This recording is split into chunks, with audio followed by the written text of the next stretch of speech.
अस्सलामुअलैकुम स्टूडेंट। इस वीडियो में हम इन टॉपिक्स को डिस्कस करेंगे।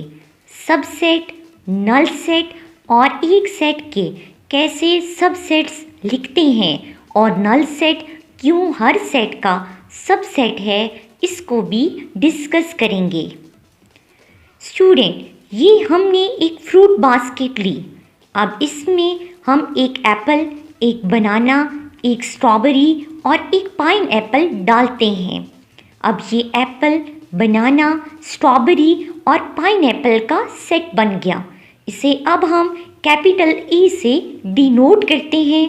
इस सेट में एप्पल, बनाना, स्ट्रॉबेरी और पाइन एप्पल इसके एलिमेंट्स या मेंबर्स हैं। अब हमने एक और फ्रूट बास्केट ली। इसमें एक एप्पल डाला, एक स्ट्रॉबेरी डाली।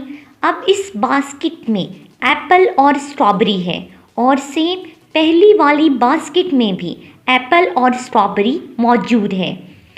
अब इसको हम पैरेंथेसिस में लिखें और इस सेट को कैपिटल B से डिनोट कर दें तो ये कैपिटल B सेट A का सबसेट है, क्योंकि सेट B के तमाम एलिमेंट्स सेट A में मौजूद हैं। तो सबसेट हुआ कि एक ऐसा सेट जिसके तमाम एलिमेंट्स दूसरे सेट में मौजूद हों तो वो उस सेट का सबसेट कहलाता है। इसको हम इस सैम्पल से डिनोट करते हैं और स्टूडेंट इसको ऐसे पढ़ेंगे, subset B is a part of set A। कहने का मतलब ये हुआ कि जो सबसेट होता है वो सेट का पार्ट या हिस्सा होता है। स्टूडेंट, अगर हमने एक और फ्रूट बास्केट ली, आप देख सकते हैं इसमें कोई भी फ्रूट नहीं है, तो ये एम्प्टी या नल सेट कहलाता है। तो एक ऐसा सेट जिसमें कोई एलिमेंट या मेंबर नहीं होता उसको एम्प्टी सेट कहते हैं। उसको 5 से डिनोट करते हैं या पैरेंथेसिस से लिखते हैं कि इसमें कोई एलिमेंट नहीं है। स्टूडेंट, फर्ज करें अगर आपके पास पॉसिबिलिटी है कि आप इन फ्रूट में से कोई एक फ्रूट खा सकते हैं। अब आप एक एप्पल भी खा सकते हैं, या फिर आप बनाना खा लें, या फिर आप स्ट्रॉबेरी खा लें, या फिर आप पाइन एप्पल खा लें। अब स्टूडेंट, ये भी पॉसिबिलिटी है कि आप 2 फ्रूट खा लें, तो आप एप्पल और बनाना भी खा सकते हैं, एप्पल और स्ट्रॉबेरी भी खा सकते हैं, एप्पल और पाइनएप्पल भी खा सकते हैं, या फिर बनाना और स्ट्रॉबेरी खा लें, या फिर बनाना और पाइनएप्पल खा लें, या फिर स्ट्रॉबेरी और पाइनएप्पल खा लें। स्टूडेंट, एक और पॉसिबिलिटी भी है कि आप इनमें से 3 फ्रूट भी खा सकते हैं।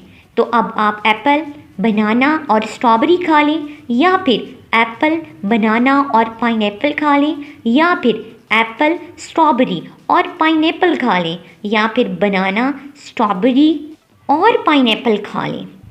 अब ये भी पॉसिबिलिटी है कि आप ये चारों फ्रूट्स खा लें।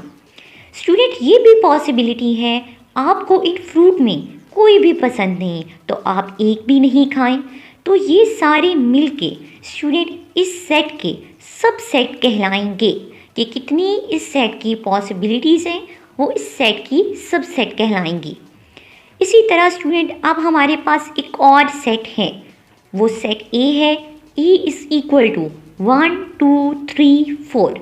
अब हम इसके सबसेट लिखते हैं तो सबसे पहले एम्प्टी सेट होगा, फिर 1, फिर 2, फिर 3, फिर 4, फिर 1 2, फिर 1 3, फिर 1 4, फिर 2 3, 2 4, 3 4, 1 2 3, 1 2 4, 1 3 4, 2 3 4 एंड 1 2 3 4। स्टूडेंट, अब ये सारे इस सेट के सबसेट कहलाएंगे। अब हमारे पास स्टूडेंट फर्ज करें एक और सेट है X, उसके एलिमेंट हैं A B C D। तो अब हम इसके सबसेट लिखते हैं। तो सबसे पहले जो सबसेट होगा वो होगा एम्प्टी, फिर A, फिर B, C, D। उसके बाद पेयर में AB, AC, AD, BC, BD, CD। इसके बाद 3 pair ABC, ABD, ACD, ABCD और उसके बाद लास्ट में ये पूरा सेट ABCD। इसका मतलब हुआ कि एक सेट अपने सेट का सबसेट कहलाता है। स्टूडेंट, किसी सेट के कितने सबसेट्स हो सकते हैं? इसके लिए हमारे पास एक फॉर्मूला है 2 to the power n। n is a number of elements. Student, यहाँ पर देखें, जो x सेट है इसके 4 एलिमेंट्स हैं, तो n इज़ इक्वल टू 4। अब 2 to the power 4 equal to 16। तो इसका मतलब हुआ कि सेट x के जो टोटल पॉसिबल सबसेट बन सकते हैं वो हैं 16। आए तालीम को आसान करें, सो स्टे कनेक्ट।